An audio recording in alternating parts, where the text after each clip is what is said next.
इनकी खवातीन को उठा के ले जाकर थाने के अंदर नंगा करके इनके ऊपर बरहना करके तशद्दुद किया गया था। अभी बच्चे ये सोचते हैं कि और कुछ नहीं, मैं चाहत फतेह यहाँ बन जाऊं। अब वो एक है लाहौर दा पावा अख्तर लावा, ये मेरे हाथ में दें छितर और इन दोनों को मेरे साथ कमरे में बंद कर दें। मैं अगर इनको कलमों में ना लगा दूं तो मुझे कहेगा तुम्हारा बाप ही और था। हमारे मुल्क में जितने भी सियासतदान हैं, इनको असेंबली के अंदर ना ऐसा धुआं छोड़ना चाहिए कि इनके सांस बंद हो जाए और जब बंदा अंदर या फिर कुर्सियों पर ऐसे मुर्दे पड़े हों। जिस नौजवान की तो जवान बहनें हैं ना 2-3, वो तो अल्लाह के हुक्म से जो है ना दोस्त कोई ना अपने घर लेके जाए। और बहनें जब जेल जाएंगे ना, जेल के किसी कांस्टेबल के साथ सेट हो जाएंगी। और वो लड़का जो एहसन शाह था, उसने जाकर उसकी कोई रिकॉर्डिंग जिसमें कि अपने मुखालिफिन के बारे में कह रहे हैं मैं इनको ग्रेनेड मरवा दूंगा, इनके घर में रॉकेट लॉन्चर चलवा दूंगा, बलाज की रिकॉर्डिंग।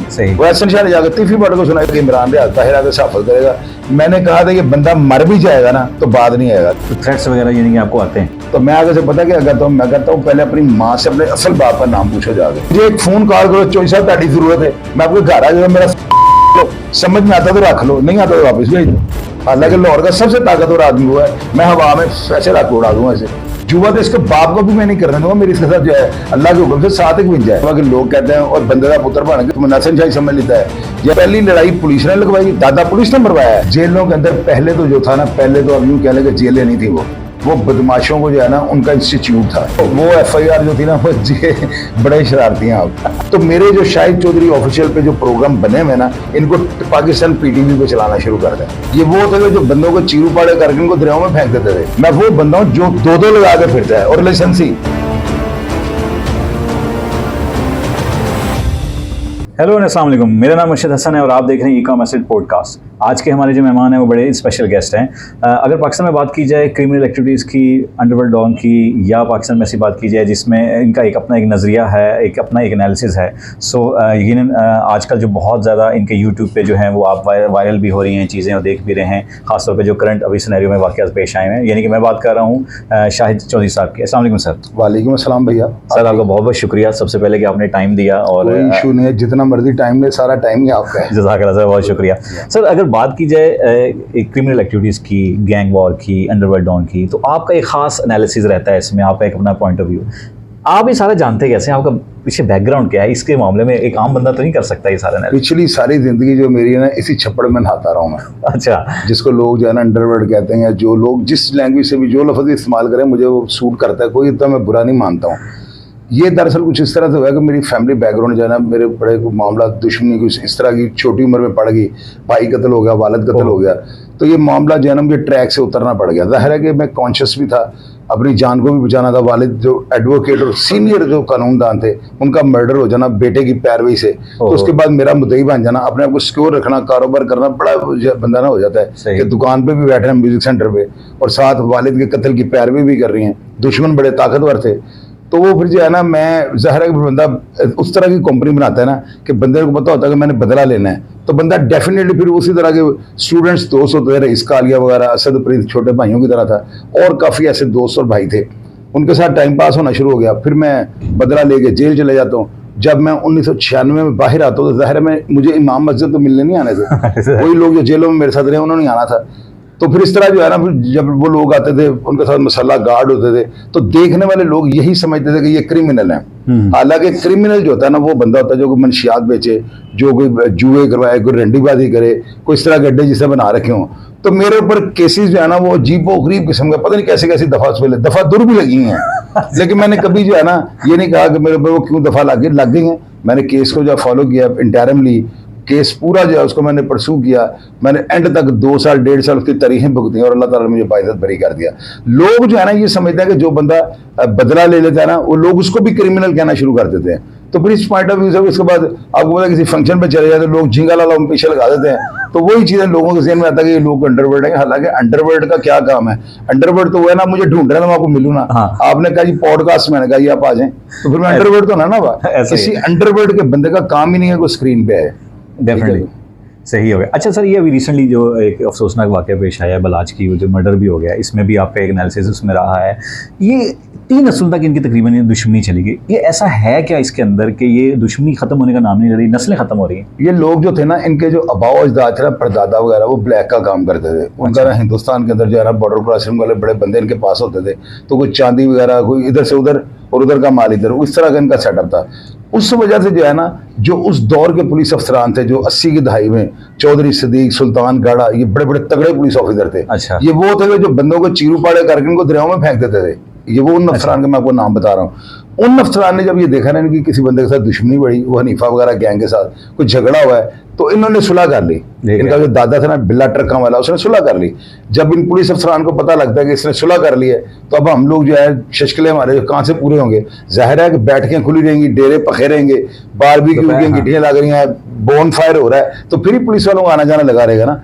तो वो उन्होंने जब देखा ना कि सुलह हो गई है, पुलिस अफसरान ने इसके दादा को मिसगाइड किया और उसने कहा कि प्रधान जी तो राह पाइएगा, ऐसे कल हर बंदा तंग करेगा, तेरा कोई पक्का हल करो। उस बेचारे ने उनको कह दिया फिर तुसी हल कर लो। इन्होंने उनकी खवातीन को उठा के ना, हनीफा सूत्रमंडी वाला, बाबा ये जो 2 भाई थे, और विदियां, इनकी खवातीन को उठा के ले जाकर थाने के अंदर नंगा करके इनके ऊपर बरहना करके तशद्दुद किया गया था। और जब ये तशद्दुद हुआ है, उसके बाद वो जमरोद गए हैं हनीफा और बाबा, वहां पर उन्होंने अपने पंजे जो गाड़े हैं, अपने रहने की जगह बनाई है। भोला सनारा के पास जाकर वो रोए पिटे हैं कि हमारे साथ ऐसा हो गया। और वो पाकिस्तान की हिस्ट्री का सबसे खतरनाक इश्तिहारी था। वो पहला पंजाब का इश्तिहारी था जिसने इलाका घर जमरोद के अंदर अपनी जगह खरीद कर घर बनाया। तो ये सारे इश्तिहारी, मनाजर शाह, वीदियाँ, लब्बा मोटी वाला, मुरादी, जितने भी ये थे इश्तिहारी, ये सब वहां पे जाकर उसके बाद पनाह लेते थे। खालिद चिट्टा, हमायूं गुजर, ये सब लोग उसके पास होते थे। तो इन्होंने जब वहां पे जाकर देखा है और इन्होंने ये देखा कि भोला सनारा हमारे साथ बैठा हुआ है, फिर बिल्ला ट्रका वाला कत्ल हुआ। सही। सो ये अब तीसरी नस्ल तक भी चला गया ये वाला सिलसिला। ये तीसरी नस्ल, दुश्मनी भी तो तीसरे घर से है ना। हाँ। हनीफा वगैरह तो खत्म हो गए, वो दुश्मनी तो खत्म हो गई। ये बिल्ले के जो थे ना, बिल्ले ट्रका वाला का गनमैन था हनीफा। उसके बाद टीपू की बारी आ जाती है। जब टीपू की बारी आती है ना, तो पहली लड़ाई पुलिस ने लगवाई, दादा पुलिस ने मरवाया है अपनी आग जलाने के लिए। दूसरा जो मर्डर होता है ना, ये चुतराहट का मर्डर था टीपू का। वो वजह क्या थी कि एक घर है ना, आपने अब लाहौर शहर के साथ ताल्लुक रखते हैं, आपको पता होगा, यहाँ पे ना प्रॉपर्टी डीलर जो थे ना ग्वाल मंडी के अंदर, या ग्वाल मंडी में या शालमी में, उन्होंने एक घर देखा है, घर है 1 कनाल का या 10 मरले का। वो जगह देख के ये पहले आए तीफी बट के पास, पहले ये जाते हैं गोगी बट के पास जाते हैं, और जब ये उनके पास जाकर उनको ये बताते हैं ना कि जनाब एक 10 मरले का घर है, सानू 30 पैसे लभ रहे हैं। इनकी बॉडी लैंग्वेज होती है 20 पैसे लै दिए, 25 पैसे लै, लालच देते हैं। अच्छा। उन्होंने ओके कर दिया। अब ओके करने के बाद ना उन्होंने अपने बंदे भेजने, प्रॉपर्टी डीलर को चला गया रेट बता के। अब वो जाने के बाद ना बंदे इनके अपने जाते हैं, जाकर पैमाइश करते हैं, जगह का डाटा निकालते हैं। जाहिर है कि उनका नहीं होता है कि हम इसे खरीद के ना इसे बेच देंगे। ठीक है। तो इस पॉइंट ऑफ व्यू से बंदे भेज देते हैं। बाद में पता लगता है वो सौदा उन्होंने टीपू को जो है दे दिया। टीपू के बंदे वहां पे कब्जा लेने के लिए आते थे, तो उनके बंदे वहां पे पहले खड़े होते थे। तो यहां से जो है ना ताकत का मुजाहरा और चुतराहट का जो है ना रपड़ शुरू हो गया। और यही चुतराहट जो है ना आज तीसरी नस्ल को लेके बैठ गई। सही। मतलब ये वो सिलसिला जो है वो अभी तक ये चलता है। प्रॉपर्टी डीलरों ने इन्हीं का ही क्यों जा रही है? ये इतने मासूम है, इनको समझ नहीं आ रही, या उस साइड दूसरी पार्टी की? असल में ये जो है ना बिजनेसमैन लोग हैं, ये क्रिमिनल नहीं है। अच्छा। ये बिजनेसमैन लोग थे। अगर वो स्मगलिंग भी करते थे ना उस टाइम पे, ब्लैक भी करते थे, तो वो भी मेरी नजर में एक बिजनेस के लेवल तक ही वो है तो वो भी क्राइम, लेकिन वो जो है ना इस तरह का काम को इतना खतरनाक नहीं होता समझा जाता था। तो ये जो बिल्ला ट्रका वाला के बाद जो टीपू की नस्ल थी ना, ये टीपू शरीफ आदमी था। सही। उसको जो है ना पुलिस वालों ने 50 गनमैन दे देने, नवीज सईद ने वर्दियों में, उन्होंने 7 जैकेटें पहनी है, कलाशन कोफे पकड़ी हैं, तो बाहर हवाई उड़ती थी, टीपू है ना नहीं छड़ेगा, वो आग और भड़कती गई। तो फिर ये जो बलाज वाला काम हुआ है, ये इनका आपस में कोई थ्रेट्स हुए हैं, फोन के ऊपर इनकी धमकी हुई है तीफी बट के साथ और बलाज की। और वो लड़का जो एहसन शाह था, उसने जाकर उसकी कोई रिकॉर्डिंग जिसमें कि अपने मुखालिफिन के बारे में कह रहे हैं, मैं इनको ग्रेनेड मरवा दूंगा, इनके घर में रॉकेट लॉन्चर चलवा दूंगा, बलाज की रिकॉर्डिंग। वो एहसन शाह ने जाकर तीफी बट को सुनाई, उसका माइंडसेट बना के तो उसको क्या है कि उसने मरवा दिया। अच्छा, मैं अभी यही सवाल आपसे पूछने लगा था कि एहसन शाह के बारे में ये आया कि जी यही वो यार मार था जो बेसिकली, तो इसमें वाकई हकीकत भी है जिसको पकड़ के लेके गए कि वाकई इसमें 100% वो यार मार है। और अब तो ये हाल हो गया हुआ कि लोग कहते हैं और बंदे का पुत्र बन के तेनू एहसन शाही, तुमने एहसन शाही समझ लेता है, यानी कि इसकी अपनी मिसाल लोग देनी शुरू कर दी है लोगों ने। तो यारी से तो एतबार किस्म का समझ उठा दिया गया। इसमें सारे यारों पे एतबार। बाकी ये एक मैसेज जरूर आ गया कि आप दोस्त बनाने से पहले उसकी नस्ल, उसका अग्गा पीछा, उसका घर जरूर देखें। तो लोग जो है ना इसकी मिसाल देते हैं। उसकी वजह ये है कि इस बंदे ने जो काम कर दिया है ना, आपको पता है मैंने जितने प्रोग्राम इसके किया ना, मेरे यूट्यूब चैनल को आप खोल के देखें, मैंने स्टार्ट में इसका पूरे खानदान का मैंने डाटा निकाल के रख दिया था। कमेंट बॉक्स में ना हिंदुस्तान से लोग कमेंट पता क्या कर रहे हैं, वो कहते हैं पाकिस्तानी इतनी बेगैरत कौम है कि अगर इनको ज्यादा पैसे दिए जाए ना, अपनी माँ और बहन को ये जो है ना बेचने पर तैयार हो जाते हैं। क्या हम अपनी माँ और बहन को बेच सकते हैं? मुझे आप ये बताएं, जग हसाई करवा दिया इस बंदे ने ना, बेड़ा गर्क करके रख दिया है। अभी जो दोस्त है ना वो कॉन्शियस जो है होने वाला मुकाम तो बन गया हुआ है। मैं तो पहले ही लोगों को ये कहता हूँ कि दोस्त की जो है ना नस्ल और उसके वालिदैन को मिलने के बाद उसके साथ दोस्ती करें। अगर तो वो आपको शरीफ नजर आते हैं या आपको लगता है कि ये बहुत ज्यादा यानी कि नाइस लोग हैं, आप उनके घर में जाते हैं, वो प्लेट आपको रख के चाय का कप पेश करते हैं, उनके वॉशरूम में जाते हैं, सफाई नजर आती है, ये सारी चीजें उसकी मेंटली जो अप्रोच उसको उस तक आपकी शनाख्त करवाएंगी और आपको पता लग जाए लोग खानदानी है। कैसे पता लगता है? इन्हीं कामों से पता लगता है ना। तो अगर वो लोग सही हैं तो उनके साथ ताल्लुक रखें। अगर वो आपको नजर आ रहा है कि माजे साजे का पुत्र है तो उसको नाप तोल के साथ रखें। वो पता नहीं बलाज इसको क्या समझता था। अभी जब यूट्यूब वालों ने इसके घर के जाकर कैमरे से वीडियो बना के वायरल किया, लोगों ने देखी है, तो अब ये देखें जो बंदा 4 फुट की गली के घर में रहता है तो लैंड क्रूजर पे फिर रहा है। तो ये जो चीजें हैं ना, ये बद नस्ले बंदे की निशानी है। और देख लें पुलिस वालों ने इसको जब पकड़ा हुआ है, पुलिस इसको मुकाम इबरत बना देगी। मेरी बात याद रखिएगा। मेन कोई पकड़े ना पकड़ा जाए, इसका तो बुरा हाल हो जाना, इसका बुरा हाल हो रहा है और बुरा हाल होगा। मैंने इसके बारे में कहा कि मुझे मौका दे, मैं इसको जाकर थाने में मार देता हूँ। मैंने ऑन एयर प्रोग्रामों में कहा है, मुझे इतना गुस्सा था। मुझे एक बहन है, बड़ी अच्छी खातून है, वो अक्सर मुझे मैसेजेस करती रहती हैं। वो कहती है भाई आज से बाद आपने ये बात नहीं करनी। मैंने कहा क्या कहना है? वो कहती है आप आज के बाद ये कहना कि अल्लाह ताला इसको 1000 साल की जिंदगी दे और ये बंदा जो है ना जिंदा रहे। तो आप ये सोचें जब ये बंदा जिंदा रहेगा ज्यादा इसके लिए मौत है। हर बंदे ने सारी जिंदगी इसको दुदकारते रहना है। इसके घर वाले किसी को जाके ये तारुफ नहीं करवाएंगे हम एहसन शाह के घर वाले हैं। ऐसा इतना इस बंदे ने कमीना काम किया। बेशक। अच्छा, इसका मतलब है कि बलाज ने रीड सही नहीं किया इसको कि यार ये जो बंदा है मेरे साथ का नहीं है। बलाज उसको समझ ही नहीं सका, नहीं समझ सका। और बहसीत आप तो बेहतर जानते होंगे, बलाज बहसीत इंसान जो खुद वो एक शरीफुल नफ्स इंसान था, वो कुछ ऐसा बंदा नहीं था कि वो जो लेके चले दुश्मनी को। बलाज जो है ना बाहर का पढ़ा लिखा लड़का था और बड़ा वो यानी कि आप यूं कह लें कि बड़ा डिसेंट था वो। मेरी 2-3 दफा उसके साथ फोन पे बात हुई है। मैंने उस लड़के की बात में एक लफ्ज जो है ना वैसा नहीं मैंने देखा कि जो बंदे को जिच कर दे, बंदा जो कहेगा यार ये बंदा इसके अंदर बदमाशी का उज़र है, वो पढ़ा ही नहीं। यानी कि मुझे महसूस ही नहीं होता था कि यार ये बलाज ही है। यानी उसकी आवाज अगर मैं ना पहचान रहा होता तो मैं शायद ये मानता ना कि बलाज है। वो ऐसे लग रहा है जैसे कोई बहुत ज्यादा कोई जो है ना नावल लिखने वाला कोई बंदा है जिससे मैं बात कर रहा हूँ। एक एक लफ्ज जो है ना पुनः नतारा वो बंदा बोलता था। बड़ा मैं हैरान था कि ये बलाज इतना डिसेंट है। सो बेसिकली जो इसके पीछे मकसद नजर आता है वही आता है कि यार पैसा जो एहसन शाह की तरफ से जिसको जो मिल गया उसको, या फिर एक जेलसी नजर आती है कि 100% पैसा। जेलसी क्या होना? जेलसी इसकी वैल्यू खत्म हो रही थी, इसको वो गंदा करना शुरू हो गया था। उसके सारे रिश्तेदार इसको ये कह रहे थे कि यार इस बंदे का याराना छोड़ दो, ये बंदा गलत है। वो बाज ही नहीं आ रहा था, बस बलाज के दिमाग के अंदर कोई सुई अड़ी थी और वो ही जो है ना उसकी सोच उसको मरवा दी। अच्छा, ये जिस तरह आप बता रहे हैं कि इनकी दुश्मनी बड़ी नेक्स्ट लेवल पे इनकी दुश्मनी भी थी, बात इनको भी पता होगी, बट ये तो ऐसे शादियों पे जा रहे हैं, घूम फिर रहे हैं, जा रहे हैं, तो मसला ही कोई नहीं है। जैसे ये सारी चीजें जो है ना एहसन शाह के उसके साथ दोस्त बनने के बाद उसकी जिंदगी में आई हैं। अच्छा, ये लड़का जो उसको पार्टी पे भी ले जाना शुरू हो गया हुआ था, यही लड़का जो उसको बड़ी बड़ी दूर ले जाना, और ये जो शादी पे गया ना ये लड़का भी बलाज का जो है ना एहसन शाह के थ्रू वाकिफ बना है। अकबर बिल्ले DSP का बेटा, अच्छा, जो उस्मान है, ये डायरेक्ट बलाज का दोस्त है ना, बलाज तो बाहर से पढ़ के आया है। ये सारा एहसन शाह ने जो है ना काम जो है इसका था, इसी यही बंदा उनको मिलाने वाला था। अब पुलिस वालों ने पता नहीं उनको बुला के सामने तफ्तीश किया कि नहीं, हालांकि उनको भी करना चाहिए क्योंकि वो वाया एहसन शाह जो उसका दोस्त बना हुआ था, तो पता नहीं उन्होंने किया कि नहीं किया। सो अब जो ये नेक्स्ट लेवल पे जा रहे हैं, मतलब इसका छोटा जो भाई है वो इन हो रहा है इसमें, तो आप वो भी लगता है आपको कि इसी तरह ही वो एक बेचारा वो भी शरीफ आदमी है, वो भी कभी छोटे भाई की उम्र जो है ना मेरे ख्याल 20 साल तो जरूर होगी। तो मैं तो जब इन कामों में पड़ा मेरी उम्र 16 साल थी। अच्छा, उम्र जो है ना वो इन कामों का वो नहीं डिसीजन निकाल सकती कि बंदा क्या करेगा। कोई बंदा कुछ भी कर सकता है, ये मेरी बात याद रखिएगा। तो आपको लगता है कि इसको इंसाफ मिलेगा? इंसाफ नहीं मिलेगा। अच्छा, अभी हमने देखा है कि तीफी भट्ट का भी एक वीडियो बड़ी वायरल हुई है जिसमें उसने बयान दिया है कि सारा कि जी मेरा इससे कोई ताल्लुक कोई नहीं। आप उसको कैसे एनालिसिस करते हैं? इसमें जो है ना मैंने ज़बरदस्त लोगों को मैं इसका जो है मैंने इसका पूरा मैंने तशरीह की थी कि तीफी भट्ट कहना क्या चाहता है और किस बातों में जो है ना कौन से सवालात है जिसमें उसने मीसना बयान दिया है।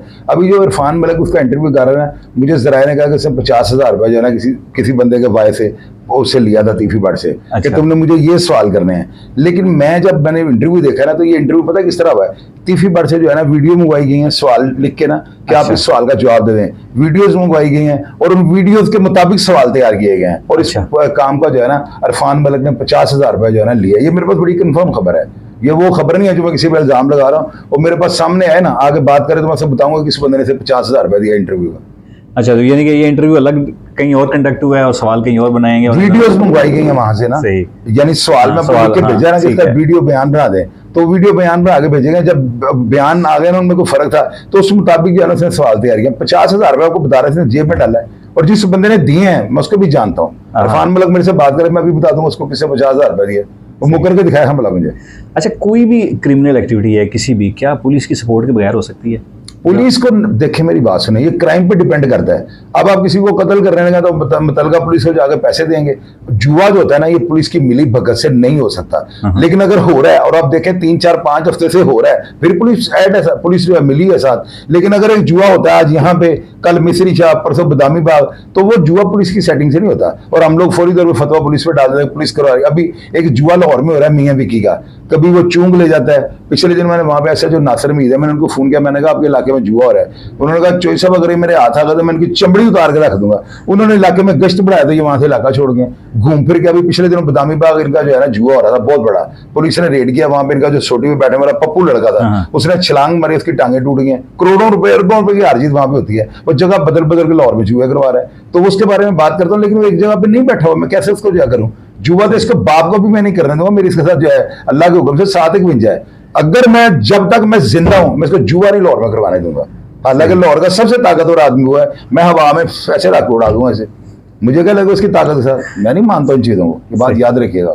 सही। अच्छा, आप गहरा आपका एक उसमें रहा भी है कि जो थाने का कल्चर है, क्या वो इस गैंग वार्स को या इस क्रिमिनल एक्टिविटीज़ को जन्म देता है, या थाने का जिस तरह SHO, या आपने एक बयान में भी कहा था कि जो ख़तरनाक तरीन जो ओहदा है वो SHO और DSP का है, तो क्या ये इनका एक रोल है इसमें? इसमें ये होता है ना, अगर किसी की दुश्मनी है ना, दुश्मनदार बंदे की पुलिस कभी भी नहीं चाहेगी इसकी दुश्मनी खत्म हो जाए। ये बात अब लिख लीजिएगा। जराइम पेशा बंदा जो है ना, उनको पुलिस इतनी सरपरस्ती उनकी नहीं करती।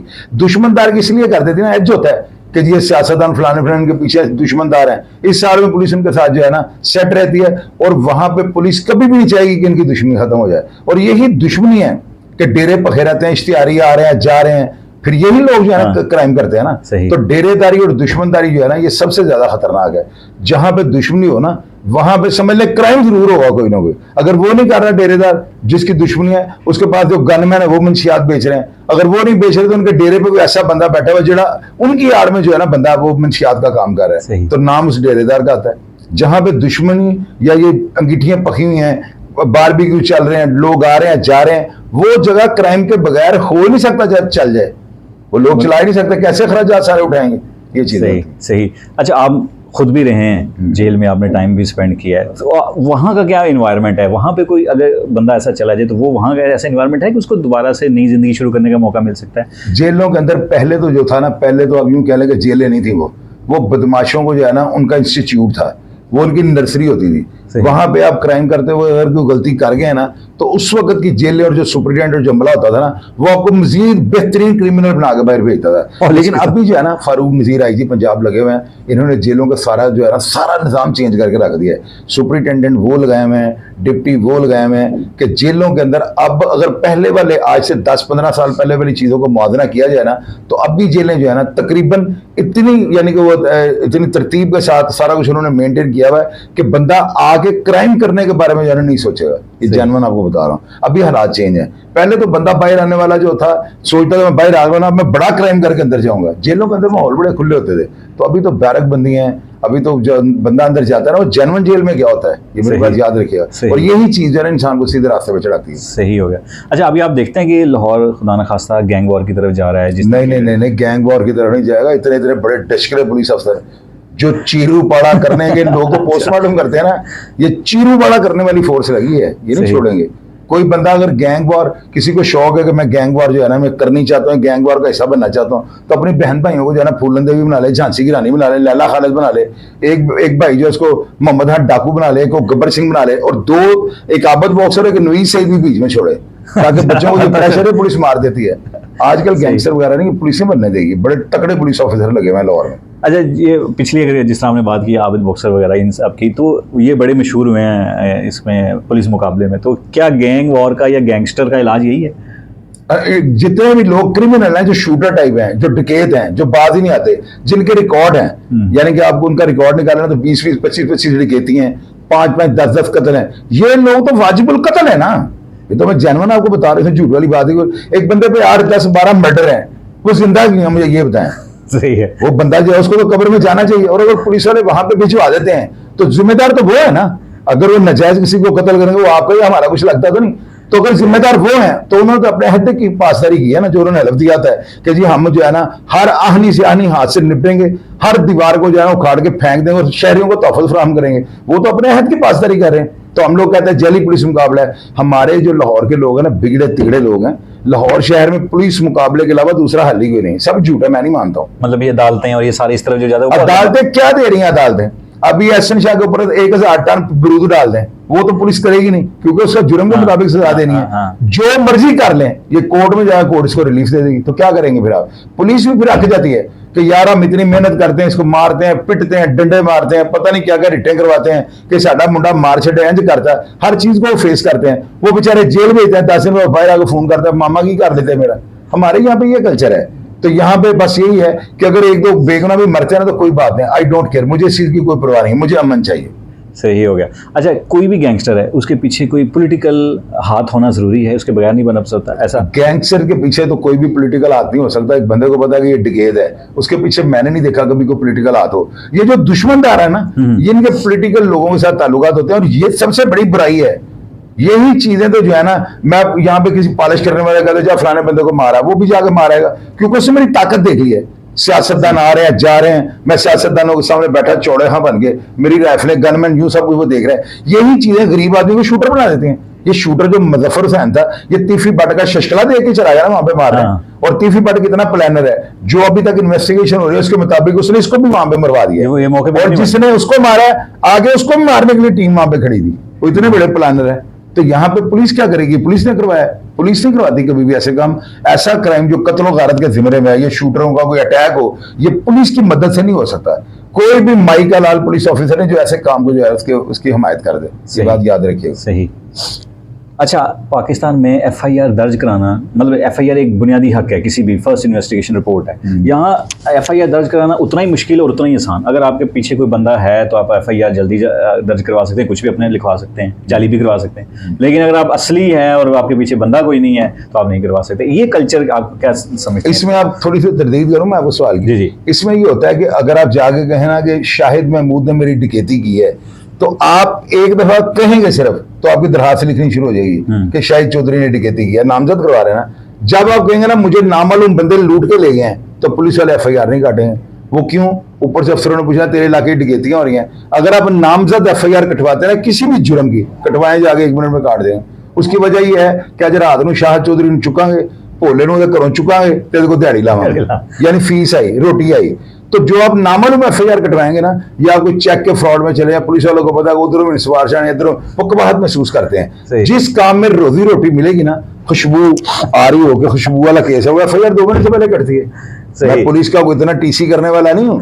जहां पे हमारी पुलिस का कल्चर गंदा रहा वो भी आपको बता रहा हूँ। लेकिन अब भी आकर जो है ना, इस साल में ये जो उस्मान अनवर साहब आए हैं, इन्होंने पुलिस का मोराल बेहतर करने में जितनी हिम्मत और कुव्वत दिखाई है ना, ये गोल्डन हरूफ के साथ लिखा जाएगा। मेरी बात याद रखें। मैंने भी देखा है बहुत सारे जो थाना की जो अपीयरेंस है, जो थाने में जाते साथ एक खौफ का आलम होता था, वो बहुत सारे थाने में ऐसे नजर आ रहे हैं जैसे कोई लग्जरी होटल है। अभी ये होता है कि आप अंदर जाते हैं ना तो आपको एहसास होता है कि मैं किसी अमेरिकन एयरपोर्ट पे उतर आया हूँ। तो पहले तो ये होता था कि आप गए हैं किसी तफ्तीशी के कमरे में, सामने वो बाथरूम के छोटे छोटे दरवाजे हैं, ऊपर से वो नजर आ रहा है, साबुन लगा के वो नहा रहा है। बाद में आप तफ्तीशी के कमरे में तफ्तीश करवाने के लिए बैठे हुए हैं, वो बाइक से आया तो तौलिया बांधा हुआ है, हाथ में पेंट पकड़ी है और अपने बूट ढूंढने के लिए वो कुब्बा हो गया, 4 पे के नीचे घुसा हुआ है। वो क्या तफ्तीश करेगा आपके केसों की? अभी आप थानों में जाएं, उसके टॉयलेट इनके पुलिस वालों को देखें। अगर वो कल्चर अभी देखा ना, हाई कोर्ट में कोई जमीन पे थूक नहीं फेंकता, वजह क्या है? एनवायरमेंट वहां पे इस तरह का बना हुआ है। सेशन कोर्ट में लोग नाक पे हाथ रखते, सड़क हो गया सौदा, हर चीज वहां पान खाते, पिचकारियां मारते हैं, अदालत के दीवारों दरवाजों में फेंक देते हैं। वहां पे देखा दीवारों पे स्टिकर लगे हुए, पोस्टर लगे, आप हाई कोर्ट में लगा कर दिखाएं मुझे। सबसे पहले ही होता है कि अदालतों में पोस्टर न लगे, कोर्ट साफ सुथरे हों, बारियां साफ हों, रोशनदान साफ हो, ताकि एक बंदे को नजर आए कि ये इंसाफ करने के लिए वो जगह बनी है। सही। तो वहां पे इंसाफ का दीवारों के ऊपर पोस्टर लगे हुए, ये इंसाफ है? ये अदालतों का कल्चर, वकील के पोस्टर उसके ऊपर दूसरा, उसके ऊपर तीसरा, इतने देर थद्दे लगे होते हैं। ऐसे ही। वो कल्चर ही नहीं, यहाँ पे इंसाफ आपको नजर ही नहीं आता। बंदा ये सोच सकता है यार इस जगह पे इंसाफ कहाँ से मिलना है, हाई कोर्ट जाता है दिल मानता है कि यार यहाँ पे शायद, वहां पे कोई ऊंचा नहीं बोलता। ऐसे ही। और यहाँ पे अंदर से जज बार बार और यार बाहर जाकर देखो कौन खा पा रहे हैं। ये अदालतें, ये चीजें जब तक शटअप नहीं ना होगी, जब इनकी ब्रेक नहीं लगेगी, तो इंसाफ नाम की कोई चीज यहाँ पे नहीं है। सही। बंदा मुतमिन नहीं हो सकता नीचे वाली कोर्टों में जाकर। सही हो गया। आप पे खुद पे कितनी FIR दर्ज हुई? मेरे ऊपर अल्लाह का शुक्र है 125 के करीब है। अच्छा। हाँ जी, उनमें झूठी सच्ची वो कुल मिल मिला के जो है ना कोई 125 के करीब करीब हो गई हैं। लेकिन अल्हम्दुलिल्लाह मैं सब में बाइज्जत बरी हूँ। उसमें दुनिया की कोई ऐसी दफा नहीं जो मेरे ऊपर नहीं लगी हुई, सिर्फ कोई एक दो ऐसी हैं घटिया दफा जो नहीं है। बाकी खवातीन को छेड़ने से लेकर जो है ना हर तरह की जो FIR मेरे ऊपर है। और अल्हम्दुलिल्लाह मैंने सबको फेस किया, मैं भागा नहीं हूँ। मैंने इंटरम कराई और अगले दिन जो है ना मैं इंटरम हर हाल में करवा लेता था। 2-2 साल मैंने केस भुगते हैं और अल्हम्दुलिल्लाह तमाम मुकदमात में से बाइज्जत बरी हूँ। मेरे पास रिकॉर्ड मौजूद है। सही हो गया। एक FIR आपने जिक्र किया था कहीं कि इंग्लिश में भी, और पाकिस्तान की हिस्ट्री में कुछ चंद लोग हैं वो FIR जो थी ना वो बड़े शरारती हैं आप मेरी को लड़ाई क्यों नहीं चाहते हैं। वो FIR ना जेल का एक वाकया था, वो होम सेक्रेटरी थे मियां शौकत साहब। अच्छा। उन्होंने FIR जो है इंग्लिश में काटी थी, उसका मतन उर्दू में था, मजमून सारा इंग्लिश में था। जेल को ब्रेक किया है, जेल को यरगमाल बनाया है और वहाँ पे जो है ना मैंने गुल गोपाड़ा किया है। उस FIR में जो है मैं बाइज्जत बरी हो गया था, वो भी FIR खारिज हो चुकी है। इसके अलावा बेनज़ीर भुट्टो की और मुर्तज़ा भुट्टो की, ये 3 FIR जो है ना ये इंग्लिश में लिखी हुई हैं। तो इसके इंग्लिश में लिखने का कोई खास इम्पैक्ट जाना था? इसकी क्या वजह थी? वो शायद वो ज्यादा पढ़े लिखे थे। अच्छा। मैंने तो उस FIR की ट्रांसलेशन के लिए भी वकील बुलवाया था, मुझे पढ़ना नहीं आता, मैं तो अंडर मैट्रिक हूँ। अच्छा अच्छा। तो ये चीज सही हो गया। अच्छा, अब मुझे बताएं, आपके किसी इंटरव्यू मैंने देखा था, आपने इमरान रियाज के बारे में कमेंट भी किया था कि आप इमरान रियाज को कैसे जानते हैं बगैर सहाफत के अलावा? इमरान रियाज जो है ना, मैंने शायद देखें, ये तो आपने सवाल कर दिया। आपने एक और मेरा प्रोग्राम दिया, उससे मैंने कहा था, लोगों ने पूछा था कि इमरान रियाज बाहर आकर सहाफत करेगा। मैंने कहा था ये बंदा मर भी जाएगा ना तो बात नहीं आएगा, क्योंकि मैंने उसकी वो हरकत देख ली है जो किसी ने नहीं देखी। अच्छा। मैंने यहाँ पे ना एक घर में था, उसको आप यूं कह लें कि कब्जा टाइप कह लें, कब्जा नहीं आप कह सकते, कब्जा तो होता है ना, मैं छोड़ू ना। मैंने उस घर को ना, एक औरत थी माई दुल्हन ना, वो फारिग हो गया, दुनिया से चली गई है ना, फौत हो गई है। अच्छा। तो वो ना मैंने उस घर को जो स्वाइन फ्लू करवा कर मैंने अपना बोरियो बिस्तर लड़कों का, मैंने कहा यार यहाँ बैठ जाया करेंगे, इस जगह को हम अपने इस्तेमाल में ले आएंगे। अब यकीनन लोग ये कहेंगे ये कब्जा ग्रुप था, और भाई अगर कब्जा ग्रुप था तो उसकी FIR लें। वो मैं कब्जा टाइप होने लगा था, अभी शुरू होने लगा था काम, ताले सारे वहां पे मैंने लगा दिए हुए थे। इमरान भाई मस्जिद में नमाज पढ़ने जाते थे, इनका छोटा भाई उस्मान मेरा दोस्त था, छोटे भाइयों की तरह था, और वो 24 घंटे हम इकट्ठे वहां पे ड्राइंग रूम में बैठे थे। तो इमरान भाई को जो है ना मैं अक्सर देखता था, और मैं उस्मान को कहता यार आपका भाई बड़ी नमाजें पढ़ता है। वो कहता है ये शुरू से ही जब से पैदा हुआ समझ लें नमाजें पढ़ रहे हैं। अच्छा। तो एक दिन मैं ना नारायण से वापस आता हूँ, मेरे साथ मेरे बॉयज से राइफलें गन्ने वगैरह हमारे पास नहीं, 2 डाले हमारी गाड़ियाँ रुकती हैं, तो इमरान रियाज सामने से आ रहे थे। इन्होंने आगे जो मुझे मेरे बंदों के सामने क्या कहा, शाहिद भाई मैं आपकी बड़ी इज्जत करता था, मुझे ये था का लफ्ज़ ना खा गया। मैंने कहा इमरान भाई अब आप क्यों नहीं करते? कहते आज मैं मस्जिद में गया था तो मौलवी सारे कह रहे थे माई दुल्हन मर गई है ना, तो शाहिद चौधरी उसके घर पे कब्जा कर लिया। तो मुझे बड़ा दुख हुआ है। उस्मान आपकी बड़ी अच्छी बातें बताता था, तो मुझे तो बड़ा अजीब लगा है। मैंने उसी वक्त अंदर से जाकर चाबी ला के इमरान के हाथ में पकड़ा दी थी। और ये उसका इतने मेरे बॉयज के लोग तो गन में लेके पिगड़ फिरते हैं ना, तो लोग लगते हैं चपड़ चाओ, यानी वो लोगों की ग्रेस नहीं होती।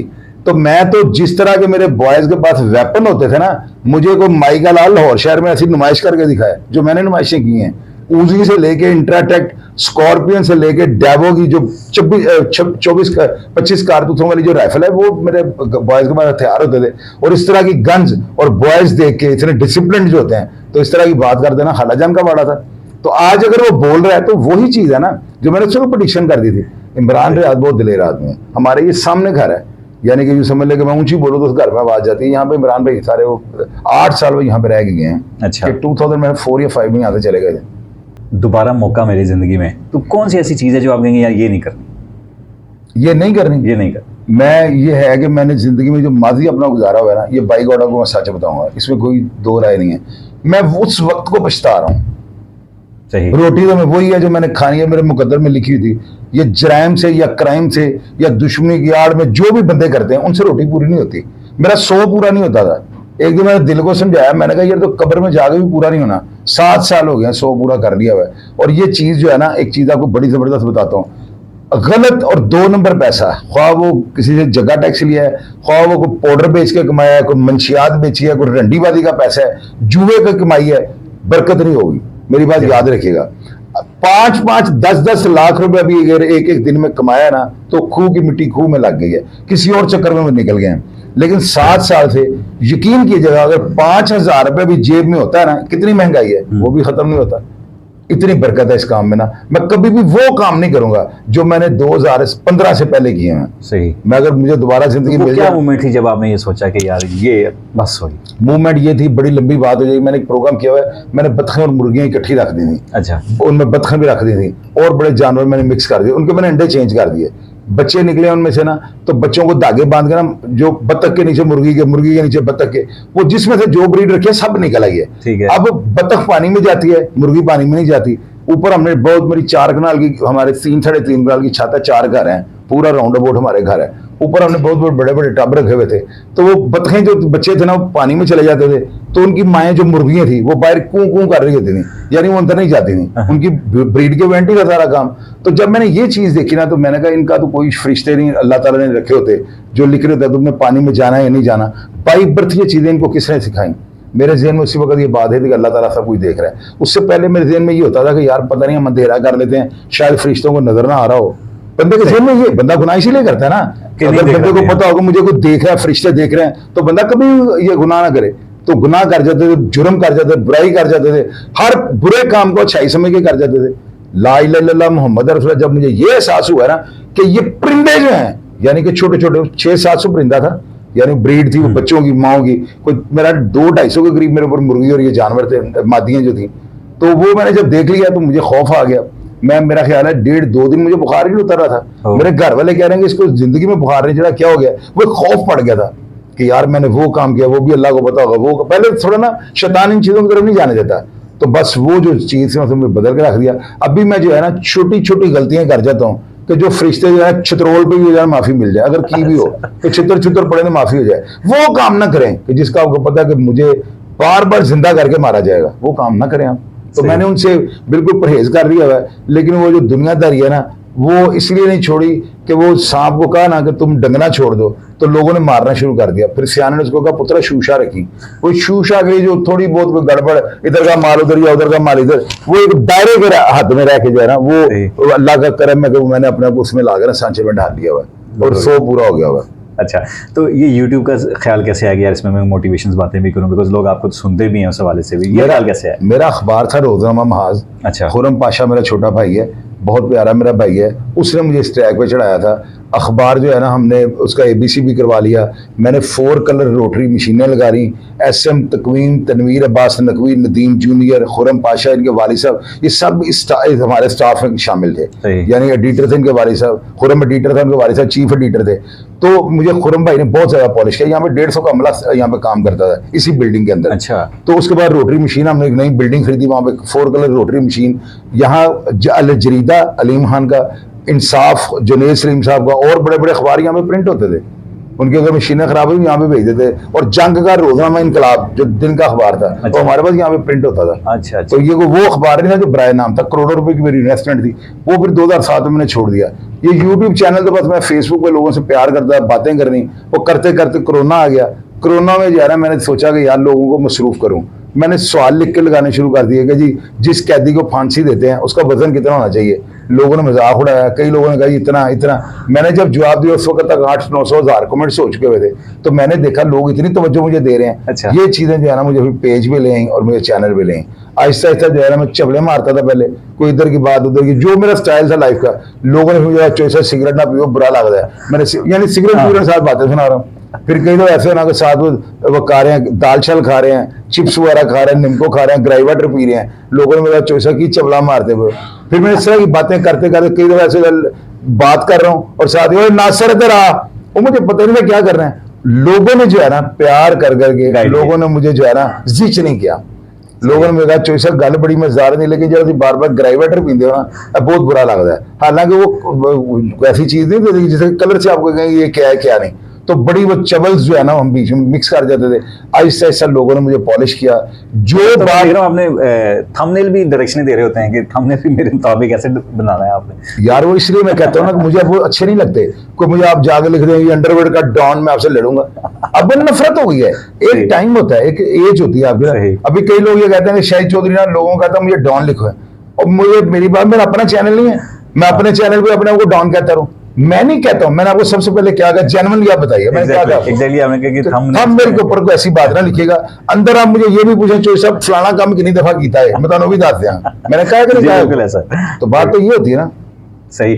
अच्छा, मैं एक इंटरव्यू में आपने ये भी एक दफ़ा किसी में कहा है चैनल पे कि अगर पाकिस्तान में किसी बंदे का भी कोई कर्जा फंसा हुआ है, कहीं पैसे फंसे हुए हैं, तो मेरे साथ रब्ता करे, मैं निकलवा दूँ। आप भी मेरे साथ रब्ता करें, 5% आपका है, मैं 30% लेता हूँ। अच्छा। और जिसकी मैं हाँ कर दूंगा ना कि हाँ मैं दिलवाऊंगा, मैं आला दिन का चिराग आपके सामने रगड़ूंगा, पैसे टेबल के ऊपर पड़े होंगे। अब आप मुझे पूछे चिराग कहाँ पे, वो मैं नहीं बताऊंगा, उसकी वजह पूछें क्या है, वजह पूछें क्या वजह? आप ये पॉडकास्ट छोड़ देंगे, आप भी कहेंगे कि चिराग मुझे दे दें। ये वजह बड़ा मेरे पास बड़ा जबरदस्त एक तरीका है, बड़ा लीगल तरीका है। और उसमें अगर ना पैसे पेमेंट लोगों की, मैंने अभी हमने पिछले महीने जो है ना, मेरा ख्याल है 12 करोड़ और 60 लाख रुपए की रिकवरी वाना से करवाई है। अच्छा। वाना जो है ना वो शिमाली वजीरिस्तान का एक इलाका है और बड़ा खतरनाक इलाका है, वहां से जो है ना एक बंदे के पैसे हमने निकलवा के दिए हैं। तो ये मेरे पास है आला दिन का चिराग, ये मेरे दादे परदादे परदादे के दादे के हमने लिया हुआ है, तो हम देते नहीं किसी को। तो यही चिराग है जो मेरी रोजी रोटी का जरिया। सही हो गया। यूट्यूब से कितना कमा लेते? यूट्यूब से जो है ना वो पैसे तो काफी कमा लेता हूँ, लेकिन आपको मैं थोड़े से बता देता हूँ। मैं वो बता देता हूँ जो मैं रखता हूँ। अच्छा। मेरे हिस्से में जो है ना थोड़े से आया था, 5-6 लाख रुपए आ जाता है। सही। मेरे हिस्से में। बाकी मैंने पहले से ये सोचा हुआ है कि रजाकाराना तौर पे जो है ना ये काम कर रहे हैं, लोगों की सलाह के लिए कर रहे हैं, बस थोड़ा सा मैं निकाल के ना जो नमक का समझ लें, नमक की चूड़ी कह लें, वो निकाल लेता हूँ। बाकी जो है ना मैं उसको, मैं जो मैंने मकसद था ना, जिस मकसद के लिए मैं काम कर रहा हूँ उसी पे लगा देता हूँ सारा। सही। तो शाहिद आज से कोई आप कह लें 2015 से पहले वाला और 15 से बाद वाला, आप उसको दोनों को कंपेयर करें तो आप ज्यादा मुतमईन? 15 वाला जो था ना वो तो हरामजादा था, वो हरामी बाप और माँ के खून के लिहाज से नहीं, हरकतें हरामजादों वाली थी, अच्छी हरकतें नहीं थी वो। मैं उन चीज़ों को बहुत ज़्यादा कंडेम करता हूँ। वजह क्या थी मैं आपको बताता हूँ, मैं कोई चोर डकैत नहीं था, यानी गलत हरकतें कर जाता है मुफाद के लिए। ऐसे ऐसे काम कर दिए, लोगों की दुकानें बंद करा दी हैं कि भाई वो होता इशू कुछ और था। ये लाहौर ब्रोस जो है ना तारीख में 3 दिन बंद रहा है, तो मैंने बंद किया हुआ था। अब जाकर उनसे पूछेगा जरूर कि बंद क्यों किया, तो आपको बताएंगे। हरकत उनकी गलत थी, हरकत उन्होंने गलत किया है। लोगों ने हवा उड़ा दी, चोई सर टैक्स के चक्कर में लाहौर ब्रोस बंद कर दिया। अगर मैं टैक्स मांगा होता मैं आपको मेरे को भी बता देता, वो कोई और वजह थी। वो कोई उन्होंने चबल मारी थी, मैंने 3 दिन के लिए लाहौर ब्रोस चुबुर्जी ब्रांच ताले लगा दिए थे। इस तरह की काम, लोगों पर फायरिंग कर देनी। खानबाब होटल वालों के साथ आना, मेरा अपना जाती होटल है, मेरा उनके साथ झगड़ा हो गया, उधर को हवाई फायरिंग हो गई। लोगों ने फिर कहना ये टैक्स लेने, हालांकि बात कुछ और होती थी। तो बड़ी चबल्स जो है ना, उनका एक मुश्तरका जो मुरब्बा था ना वो शाहिद चौधरी था। अच्छा। मैं अच्छे काम नहीं करता, मैं मजम्मत करता हूँ कामों की। घटिया हरकतें थी, नीच हरकतें थी, बदबूदार हरकतें थी, लेकिन अब मैं जिंदगी से बड़ा मुतमईन हूं, डर भी कोई नहीं है। पहले 24 घंटे ये डर रहता था कि भी कोई मार ना जाए। अब यकीन करें ला इलाहा इल्लल्लाह मुहम्मद रसूलुल्लाह, वो खौफ ही दिल में नहीं होता। यही होता है कि अल्लाह नहीं मारना, बंदा तो मार ही नहीं सकता। हलाल और हराम में ये फर्क है। सही। सो आज का जो नौजवान जो है इम्प्रेस हो रहे हैं इस गैंगस्टर्स और इस वॉर से, तो आपको लगता है इसमें मीडिया का बड़ा रोल है या मूवीज़ का बड़ा रोल है? वो मूवी देख के वो इसी तरह का करने की कोशिश कर रहे हैं। इसमें जो पर्सनैलिटी है ना, उन्होंने आके जो है ना बेड़ा गर्क कर दिया नेशन का। अभी बच्चे ये सोचते हैं कि और कुछ नहीं, मैं चाहत फतेह अली खान बन जाऊं, वो उस तरह की हरकतें शुरू कर देता है। अब वो एक लाहौर दा पावा अख्तर लावा, ये मेरे हाथ में दें छितर, मुझे छितर पकड़ाएं और इन दोनों को मेरे साथ कमरे में बंद कर दें। मैं अगर इनको कलमों में ना लगा दूं तो मुझे कहेगा तुम्हारा बाप कोई और था। मुझे ये लोग पर्सनैलिटी इतनी जहर लगती हैं, इनको जो है ना इनके मुंह के ऊपर शिट बांध कर पक्की बांध देनी चाहिए और वो किसी बड़े बदबूदार गधे की होनी चाहिए। इन लोगों का ये लोग नेशन को खराब कर रहे हैं। मैं तो एक मोटिवेशनल हूं ना, मैं तो शायद इन तंग गलियों में इस बगैरती की दुनिया में इस वजह से रहा हूं कि लोगों को आज मैंने लेसन देने थे।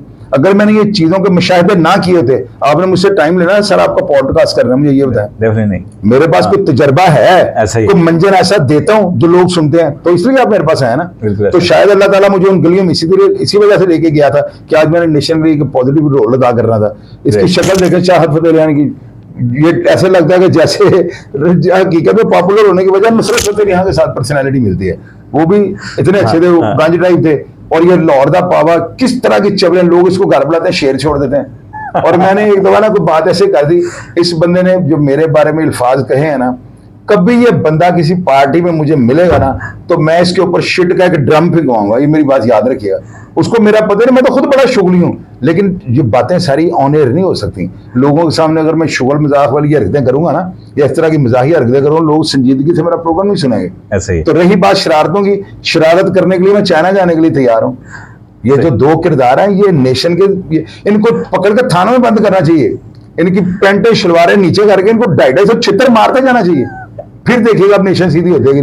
लोग चबड़े मार के मशहूर होने की कोशिश करते हैं, यही चीज हमारी नेशन को उसका बेड़ा गर्क कर रही है। सही। अच्छा, पॉलिटिकल सिनेरियो जो आजकल चल रहा है उस पर आपका क्या कमेंट्स है?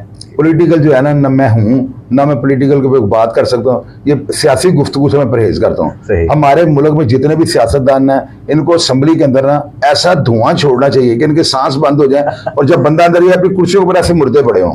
ये हाल है यहाँ पे, कोई बंदा हमारे मुल्क के साथ जरा मुखलस नहीं है, जो भी आता है लूटने के लिए आता है, जो भी जाता है लूट के चले जाता है। सही। यहाँ पे सियासत का है, यहाँ पे सियासत बस अपना पेट भरने की है और कुछ नहीं है यहाँ पे। सही हो गया।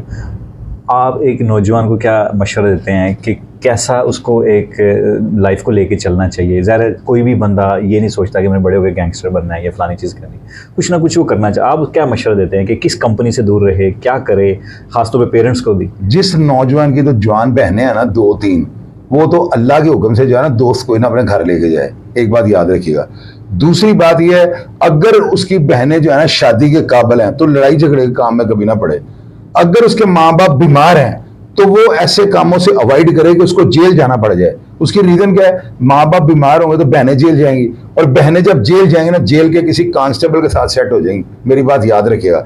और मजीद अगर आप चाहते हैं कि नौजवान जो है ना ये सारे बेहतरी के रास्ते पर चढ़ जाएं तो मेरे जो शाहिद चौधरी ऑफिशियल पे जो प्रोग्राम बने हुए ना इनको पाकिस्तान पीटीवी पे चलाना शुरू कर दें। सही है। मैं जेन्युइन आपको बता रहा हूं क्योंकि मैंने आपको अर्थ निकाल दिया चीजों के कि ये करोगे तो ये होगा, वो करोगे तो ये होगा, क्योंकि मैंने सब कुछ देखा हुआ है। अभी मैं बदमाशों के खिलाफ स्टोरियां करता हूँ ना तो मुझे लोग फोन कर देते हैं, तो मुझे फोन कर रहे हैं चोई साहब तानू ही छड़ना नहीं। तो मैं आगे से पता क्या कहता हूँ, मैं कहता हूँ पहले अपनी माँ से अपने असल बाप का नाम पूछो जाके, तुम्हें वो मेरा नाम बताएगी। और यार मुझे धमकाते हैं और आपको लगता है कि मेरे जैसा बंदा किसी की धमकी में आएगा? मैं नहीं धमकी शमकियों को मानने वाला बंदा। बड़ी स्ट्रिक्ट लाइफ मैंने जिंदगी में गुजारी है और शायद अल्लाह ताला इसी वजह से मुझे उस ट्रैक पे लेके गया था कि सीखो यहाँ से, कल को तुमने लोगों को बताना है। और आज मेरी बात को लोग सुन रहे हैं, ये अल्लाह का करम है। तो थ्रेट्स वगैरह यानी कि आपको आते हैं? यार आते हैं और आते रहे मुझे। मैं इन चीजों को क्या समझ, मैं तो लोगों को ये कहता हूँ कि यार मैनू बुला के ना अपने घर ले गयो, अपने घर ले गयो, जो मैं जेली हुआ फोका हुआ तो वापस हट जाना। मुझे तो धमकी देने की जरूरत नहीं है। मुझे कहां से ढूंढ रहे हैं? मुझे एक फोन कॉल करो, चोई साहब ताड़ी जरूरत है, मैं आपके घर आ जाऊँ, मेरा साइज चेक कर लो, समझ में आता तो रख लो, नहीं आता तो वापस भेज दो। ऐसी कौन सी बात है? मुझे धमकी किसी ने देनी है? मैं क्या गुल्ली डंडे खेलता हूँ, मैं कैंचे खेलता हूँ? मैं वो बंदा हूँ जो दो लगा के फिरता है और लाइसेंसी। और अल्लाह के हुक्म से किसी का टारगेट तो मिस हो सकता है ना, मेरा टारगेट भी मिस नहीं होना। ये भी बात आपको मैं बता दूं। ये तो किसी दिन को मेरे हाथों में हाथ डालेगा फिर मैं आपको बताऊंगा। सिर्फ पॉडकास्ट करते नहीं मुझे देखना, सारे काम आता है, सारे फन सीखे हुए हैं। और ड्राइविंग और ये ऐसे काम होते हैं बंदा कभी भी नहीं भूलता। मेरी बात याद रखिए। बिल्कुल ऐसे। नहीं सर, बहुत शुक्रिया आपका और आपके टाइम का बहुत शुक्रिया, बहुत मजा आया। कोई सवाल अगर सख्त सा करना वो भी कर रहे हैं? नहीं, उस वाले बस यही था, बीच में जो चीज़ें भी आ गई। ओके। बहुत शुक्रिया जी। नाज़रीन, आपने देखा कि हमारे साथ शाहिद साहब मौजूद थे और आपने इनकी बातें भी सुनी और यकीनन आप इनके चैनल्स पे भी जाके देखते रहे होंगे। और आज जो बातें हुई हैं उसमें भी मज़ीद आपके लिए बहुत सारी लर्निंग होगी। तो मज़ीद कुछ अगर पूछना चाहते हैं आप इनके चैनल्स पर जाके पूछ सकते हैं या हमें कमेंट्स में भी लिख सकते हैं। हम इनसे दोबारा रब्ता करके दोबारा बातें भी कर सकते हैं। तो मज़ीद कितने एक मेहमान तक के लिए इजाज़त दीजिए। हमारे चैनल को सब्सक्राइब कीजिएगा, इसको शेयर कीजिए। तब तक के लिए इजाज़त है। अल्लाह हाफ़िज़।